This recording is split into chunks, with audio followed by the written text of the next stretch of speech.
नमस्कार, जय हिंद, जय भारत।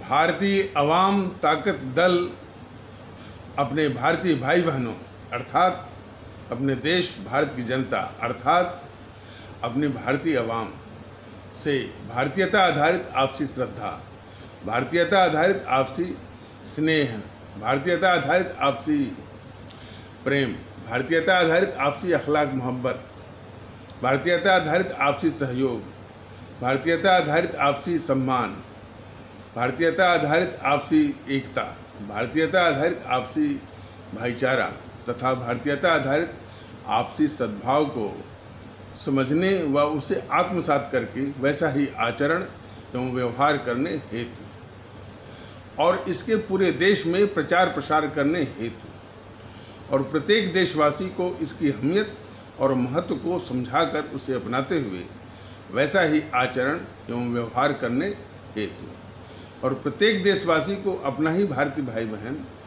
मानकर समझकर अपनाकर उनके साथ वैसा ही और उसी अनुसार आचरण एवं व्यवहार करने हेतु सतत सदैव और हमेशा अदब के साथ आदर के साथ अर्ज करता है, विनती करता है। कुछ तकनीकी व्यवधान के कारण 2 दिन ये वीडियो अपलोड न हो सका। अब कोरोना का समय कुछ आसान हो रहा है और बहुत मुमकिन है कि अब हम लोग अपने संगठन के सहयोगियों के साथ आप आदरणीय भारतीय भाई बहनों के बीच में हम लोग आएंगे। तो हो सकता है कि जो YouTube का जो संदेश है उतना नियमित न हो पाए, लेकिन आता जरूर रहेगा। थोड़ा रुक करके भी वो आता रहेगा और संगठन और मैंने भारतीय अवाम ताकत दल संगठन और हम भी और सभी लोग जो है वो आप लोगों के बीच में भी जाकर इसके बाद समझाने के लिए प्रचार भी साथ साथ समानांतर रूप से चलता रहेगा। अब कुछ विषय जो है जो महत्वपूर्ण है इन पर चर्चा कर लेते हैं। एक YouTube के माध्यम से बताया जा रहा था कि ये जितने इस्लामिक देश हैं, खासकर जिसमें सबसे आगे पाकिस्तान है और सभी इस्लामिक पाकिस्तान और जो है वो अब सारे इस्लामिक देशों का ध्यान खींचना चाहता है। उसमें सबसे अहम देश बनना चाहता है कि चूँकि वो न्यूक्लियर पावर है। वैसे न्यूक्लियर पावर बनने की कोशिश ईरान भी कर रहा है और भी लुको छुपे की कोशिश कर रहे हैं, लेकिन ये घोषित रूप में न्यूक्लियर पावर के रूप में सारे इस्लामिक देशों का वो केंद्र बनने की कोशिश करता है। हालांकि आर्थिक रूप से तो बड़ी तंगी हालत में चल रहा है, बहुत कंगाली हालत में चल रहा है, लेकिन तंगी होने के बाद भी उसकी हैंकड़ी कभी जाती नहीं है। तो खैर ये विषय उतना महत्व नहीं कि उसकी हैंकड़ी जाती है कि नहीं जाती है। तो ये भारत के आंतरिक मामलों में दखल देने से बाज नहीं आते। कश्मीर का मुद्दा हो वो इस बात को नहीं मानते कि कश्मीर हमारा आंतरिक मुद्दा है। और भारत को भी इस्लामिक देश हो गया, ये भारत की कमजोरी है। भारत को भी कहना पड़ेगा कि जो देश भारत के आंतरिक मामलों में दखल देगा उससे कोई संबंध नहीं है, न उससे बात की जाएगी और बदले में वो भी उनके आंतरिक मामले में वैसे ही दखल देगा वो, बल्कि वो बलूचिस्तान का भी मसला उठाएगा, ये सिंध का भी मसला उठाएगा, कराची का भी मसला उठाएगा और भी जो देश हैं। टिट फॉर टैट जैसे को तैसा और इन दुष्टों के साथ तो करना ही पड़ेगा भारत को। खैर ये तो विदेश नीति वाली बात रही। तो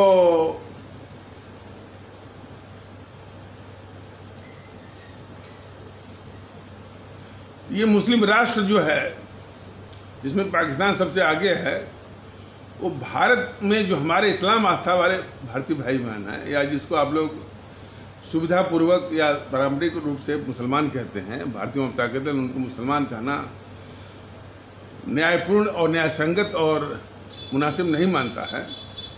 उनको अपना भारतीय भाई बहन इस्लाम आस्था वाला यही इसी रूप में मानता भी है, इसी रूप में संबोधित भी करता है।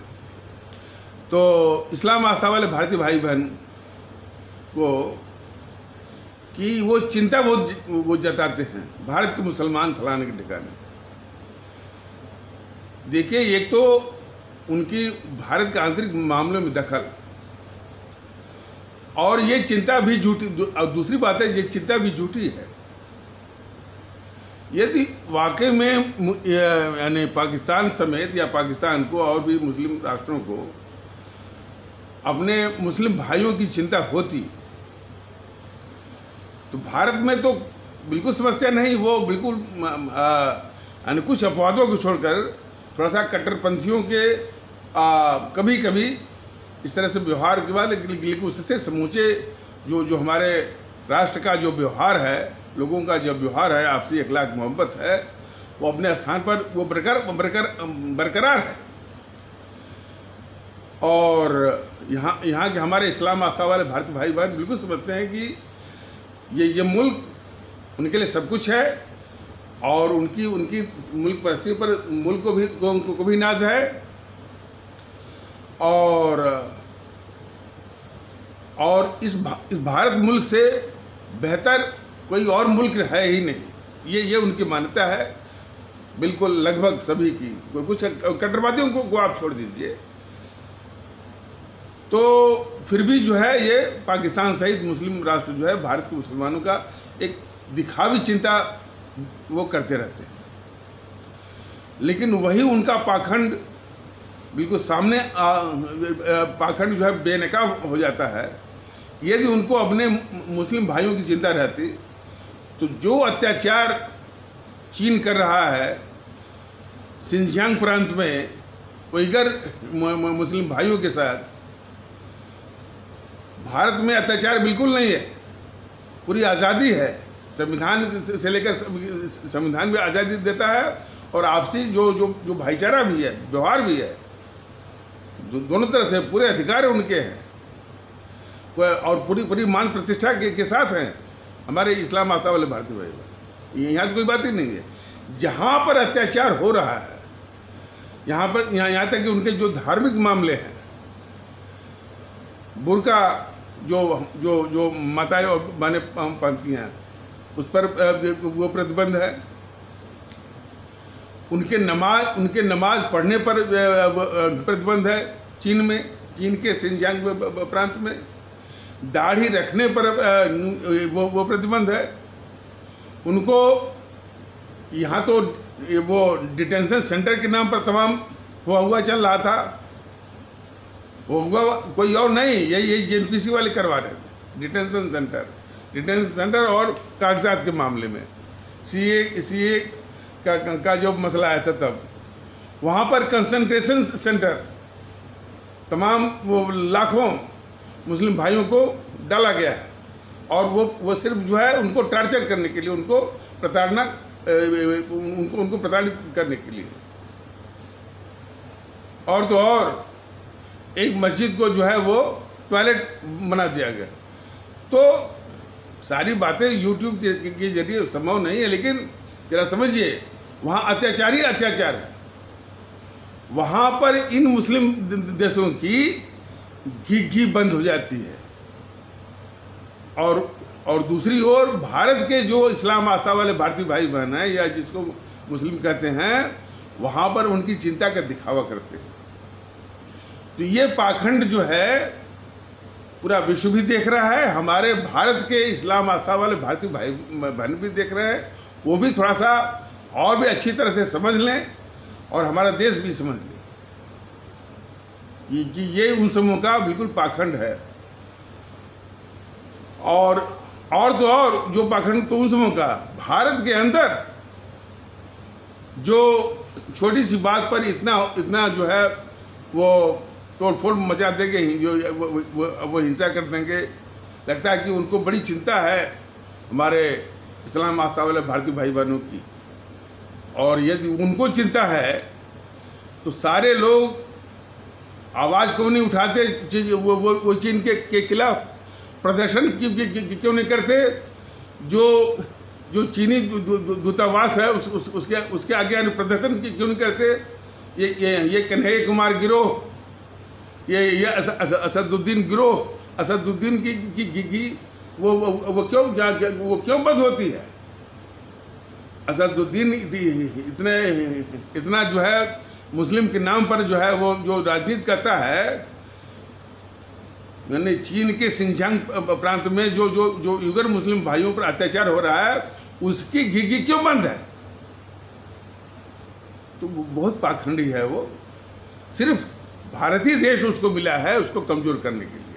वो जिसमें खाता है, जिस थाली में खाता है, उसी को वो छेद करने का जो है वो उसकी मानसिकता है। कोई उसकी चिंता नहीं है अपने अपने अपने अपने मुस्लिम भाइयों के लिए, बिल्कुल नहीं। वो मात्र पाखंडी है और दिखावा है। ये चिंता होती है तो सबसे पहले उइगर जो मुस्लिम हैं, चीन जो उनके ऊपर वो अत्याचार हो रहा है, तो उनकी आवाज़ उठाए। ये रोहिंग्या की बात जरूर करेंगे, चूंकि उनको भारत में घुसाना है। माने उनको सबसे कमजोर भारत ही देश मिला है। कौन? भारत, जिसमें वो रहते हैं। तो जिसमें रहते हैं उसी थाली में छेद करना जो है कुछ असामाजिक तत्वों का ये आदत हो गई, वामपंथियों की आदत हो गई है, ये जेएनपीसी की आदत हो गई है, कन्हैया कुमार गिरोह की आदत हो गई है, असदुद्दीन गिरोह की आदत हो गई है, ये पत्रकारों की भी आदत हो गई है।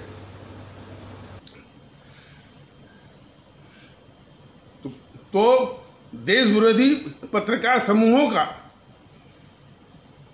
ये रवीश कुमार बहुत बात करता है, यहाँ के बड़ी हमदर्दी दिखाता है यहाँ के इस्लाम आस्था वाले भारतीय भाई बहनों, या जिनको जिनको उन जैसे लोग मुसलमान कहते हैं, लेकिन एक शब्द नहीं निकलता है उसका चीन के खिलाफ। जो मुस्लिम भाइयों को पर अत्याचार चल रहा है वहाँ पर सिंजियांग प्रांत में, रवीश कुमार हुआ, संकेत उपाध्याय हुआ, निधि राजदान हुआ, निधि कुलपति हुआ, पुण्य प्रसून वाजपेयी, अभिसार शर्मा, आशुतोष, विनोद दुआ, राजदीप सरदेसाई, करण थापर, बरखा दत्त, शेखर गुप्त, संदीप चौधरी, मानक गुप्त,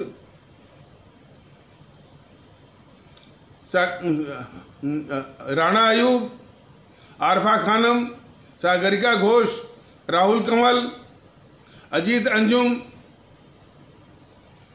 इन सबों की घिघी बंद हो जाती है। और लुटियन गिरोह और एसडीपीआई से आता रहता है टीवी चैनलों पर वो तस्लीम रहमानी, और भी इसी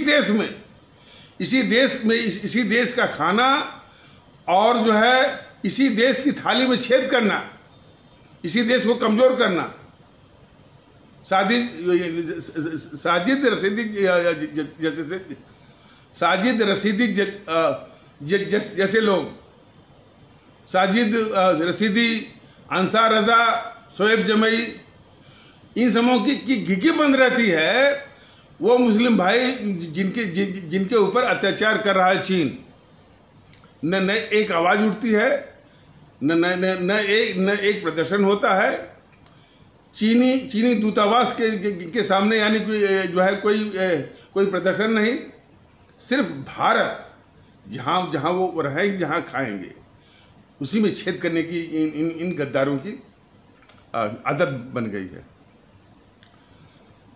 क्योंकि वो उनको इतना सम्मान देता है, वो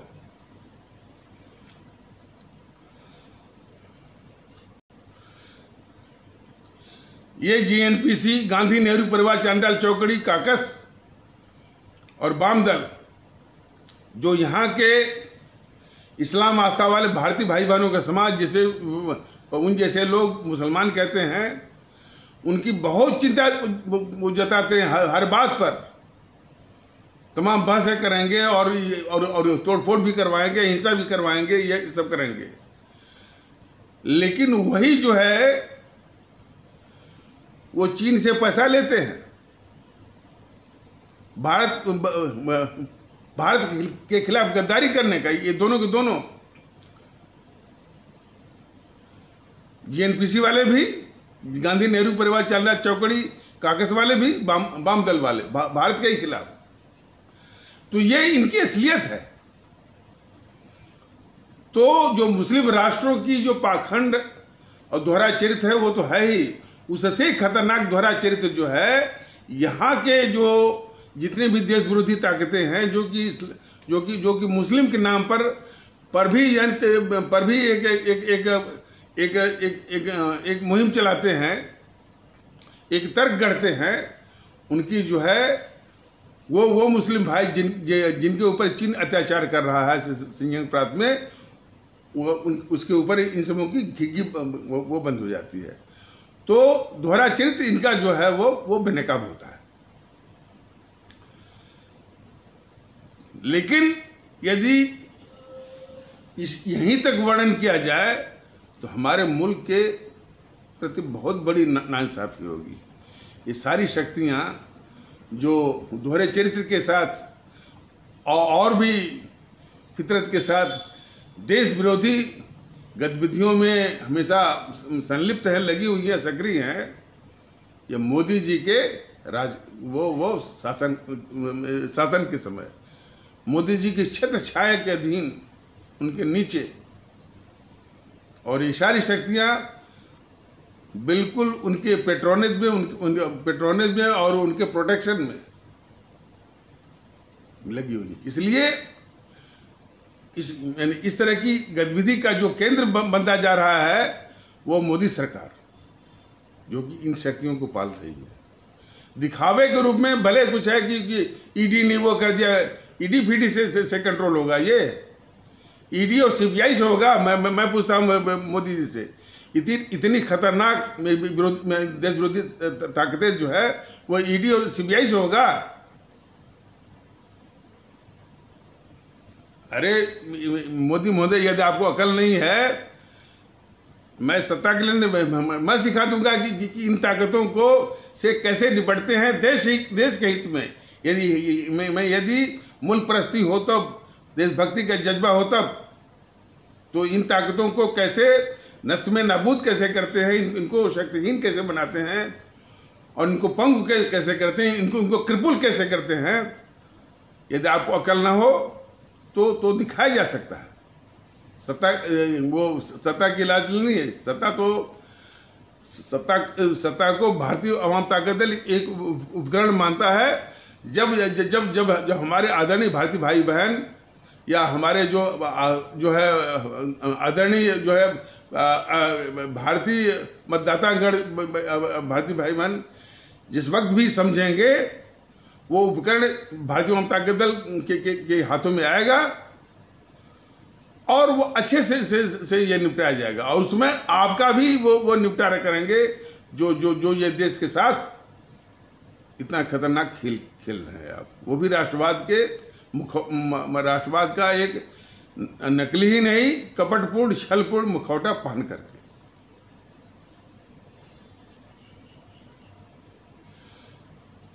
तो इस तरह का इनका दोहरा चरित्र है। और YouTube पर या सोशल मीडिया कर लीजिए, ऐसे लोगों की भरमार पड़ी हुई है। बीजेपी के द्वारा नियुक्त जो कि कुछ मोदी जी की तारीफ और थोड़ा बहुत वर्णन जीएनपीसी का और थोड़ा थोड़ा वर्णन यानी वाम दलों का।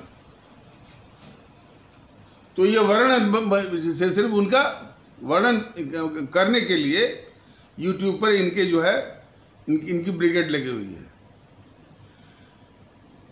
भारतीय जनता का दल ये बताना चाहता है कि ये वर्णन करने से ये समस्या जाएगी।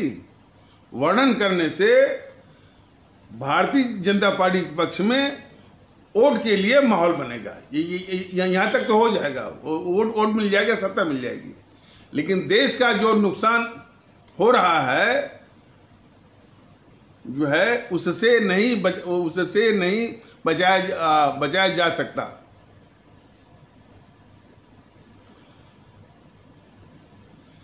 सच्चा राष्ट्रभक्त वो है कि बगैर वोट की परवाह किए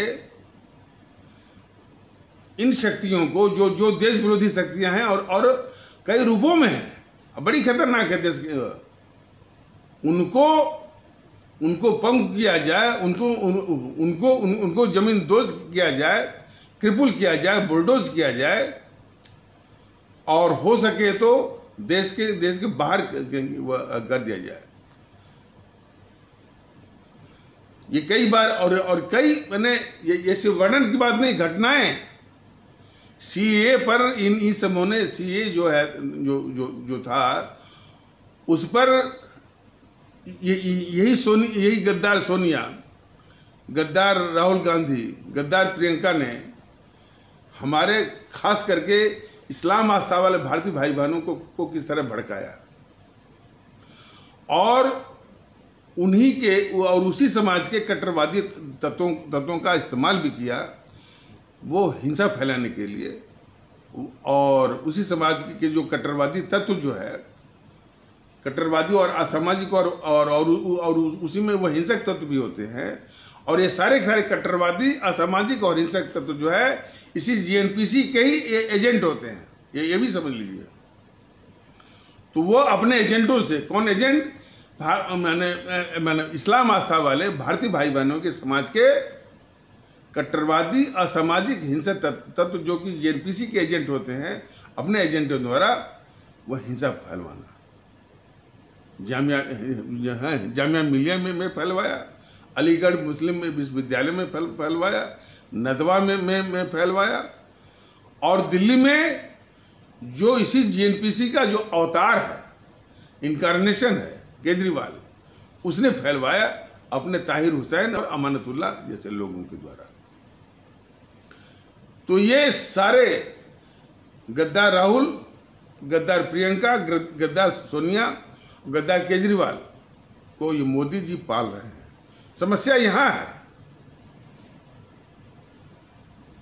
ये थोड़ी भी देशभक्ति होती, मुल्क के प्रति चिंता होती तो तुरंत जो है वो इसको केजरीवाल को बर्खास्त करते, इसका साइको टेस्ट कराते। इसका नहीं, केजरीवाल का भी,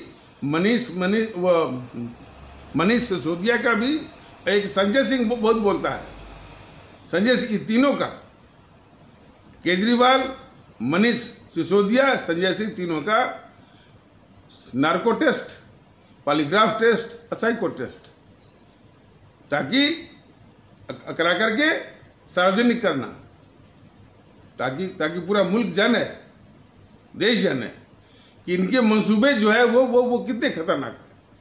और उसी प्रकार के test, psycho test, narco test, polygraph test जो है ये सोनिया, राहुल, प्रियंका का भी करा करके इनके भी मुल्क के खिलाफ जो है, इसी भारतीय समाज के खिलाफ खतरनाक मंसूबों का जानना जो है देश के लिए बहुत जरूरी है। और देश जाने, इसके बाद इन तीनों को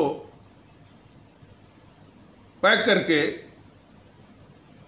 राहुल, सोनिया, प्रियंका को पैक करके इटली, और केजरीवाल को वो या तो इस्लामाबाद या तो बीजिंग, तब जाकर के इसका इलाज होगा। भारत में ही रह करके भारत के ही खिलाफ, इस समाज के खिलाफ इनकी गतिविधि चलती रहेगी मोदी जी, और ऐसे देश वो चलता भी नहीं है। आप तमाम सड़कें बनवा रहे हैं, हाईवे बनवा रहे हैं, रेलवे, वो सब जब जब जब जब ये तोड़ फोड़ देंगे तब आपकी अकल जो है वो जो है तब जाकर के आपको समझ में आएगा। तो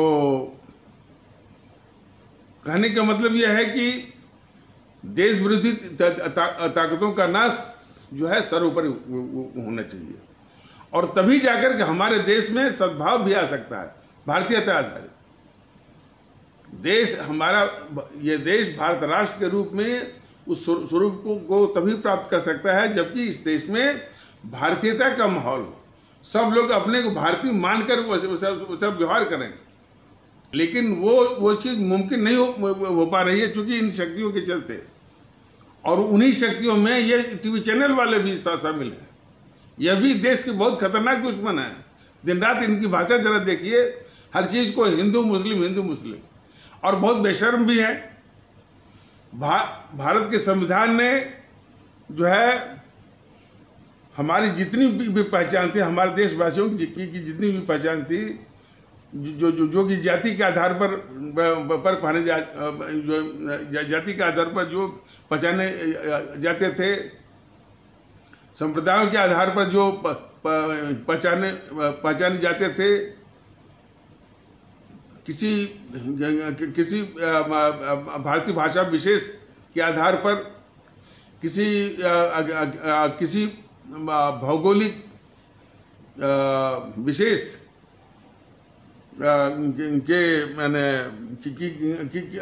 की जगह में रहने के कारण की वजह से जो उनकी पहचान बनी हुई थी, इस तरह की सारी जो पहचान को, आइडेंटिटी को वो अमलगेमेट करके, सबस्यूम करके और सबको मैंने फ्यूज करके एक ही पहचान दिया, एक ही वजूद से परिचय करवाया, वो भारतीय नागरिक। इसी को सबको समझना चाहिए। और ये टीवी चैनल वाले तो अपने को बहुत बड़ा विद्वान समझते हैं, और सबसे बड़े संविधान के उल्लंघन करने वाले, संविधान विरोधी यही हैं। और पूरा बिजनेस इनका संविधान की धारा 19A के आधार पर ही चलती है, और संविधान विरोधी भी हैं ये।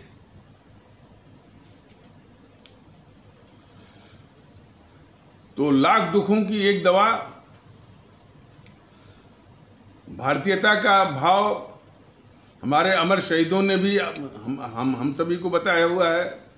भारत का संविधान का भी आदेश है कि हमारा जो वास्तविक और असली वजूद है कि हम भारतीय हैं, भारतीय नागरिक हैं।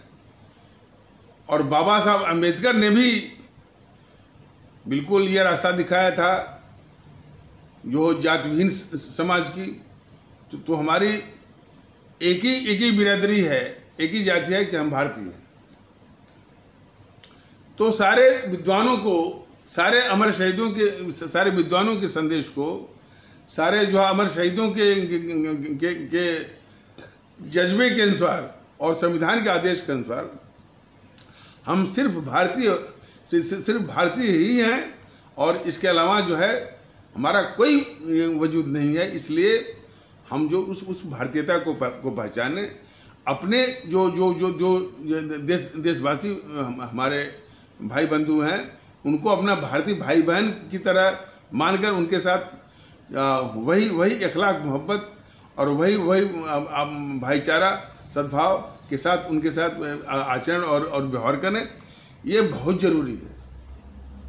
ये इन शक्ति और इससे भी ये देश विरोधी ताकतें जो है ये परास्त होंगी। देखिए भारतीय एकता, भारतीय भाईचारा, भारतीय सद्भाव के खिलाफ ये जितनी भी यानी समाज विरोधी और देश विरोधी ताकतें हैं, जो कि राजनीतिक दलों के भेष में, जैसे कि GNPC, गांधी नेहरू परिवार चैनल चौकड़ी, काकस और ये भारतीय जनता पार्टी भी है, ये सब इसके खिलाफ लामबंद हो रही है। तो वो इसी बात का ये प्रमाण है कि ये शक्तियाँ जब तक रहेंगी तब तक देश को चैन मिल नहीं सकता, उसको सुकून मिल नहीं सकता। प्रगति के नाम पर कुछ भी कर दीजिए, लेकिन उसका लाभ जो है वो कुछ खास लोगों तक वो पहुंचता रहेगा। लेकिन बाकी आवाम जो है इससे हमेशा वो महरूमी रहेगी, हमेशा परेशानी रहेगी। और ये जानबूझ करके इन समूह का एक डिज़ाइन है, एक बहुत बड़ा षड्यंत्र है। और इसलिए इन सब का जो हल है, सबका जवाब है भारतीयता। कि हम अपने को सिर्फ अपने आदरणीय भारतीय भाई बहन अपने को सिर्फ और सिर्फ भारतीय समझे, अपने भारत देशवासियों को भी अपने भारतीय भाई बहन बिल्कुल मान कर समझ कर और उनके साथ वैसा ही आचरण और व्यवहार और उनसे सहयोग करें, उनको सम्मान दें।